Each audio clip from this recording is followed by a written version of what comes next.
कर्जमाफीबाबत कृषी मंत्री दत्तात्रय भरणे यांनी केलेल्या विधानाची सध्या जोरदार चर्चा सुरू आहे। कर्जमाफीमुळे सरकारच्या तिजोरीवर ताण पडतोय असं असलं तरी शेतकऱ्यांना मदत करणं, त्यांना पुन्हा एकदा उभं करणं सरकारची जबाबदारी असल्याचं भरणे यांनी म्हटलं। यावर शेतकरी नेते अजित नवले यांची देखील प्रतिक्रिया समोर आली आहे।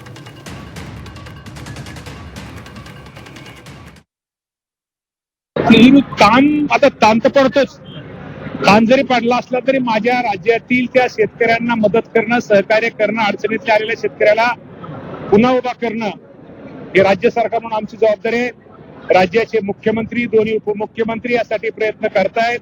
त्याप्रमाणे आर्थिक परिस्थिती असताना सुद्धा आर्थिक परिस्थितीची थोडी कमी जास्त असताना, मी म्हणणार नाही की अडचणीत असताना सुद्धा राज्यातील माझ्या शेतकऱ्यांना महत्वाचा निर्णय कर्जमाफीचा त्या राज्य सरकारने घेतलेला आहे। त्यांच्या ह्या विधानाचं मी स्वागत करतो। सरकारचं या अशा वाईट प्रसंगामध्ये शेतकऱ्यांना मदत करणं हे कर्तव्यच आहे।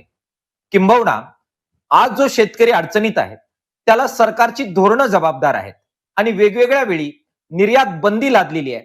त्याच्यामुळे शेतकऱ्याचं उत्पन्न मोठ्या प्रमाणामध्ये घटलेलं आहे।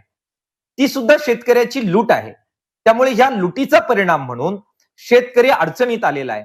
त्यामुळे शेतकऱ्यांना जेव्हा सरकार मदत करतं त्यावेळी एक प्रकारे ही लूट वापसी असते। उपकार म्हणून नव्हे, दया म्हणून नव्हे, लूट वापसी म्हणून सरकार मदत करत असतं।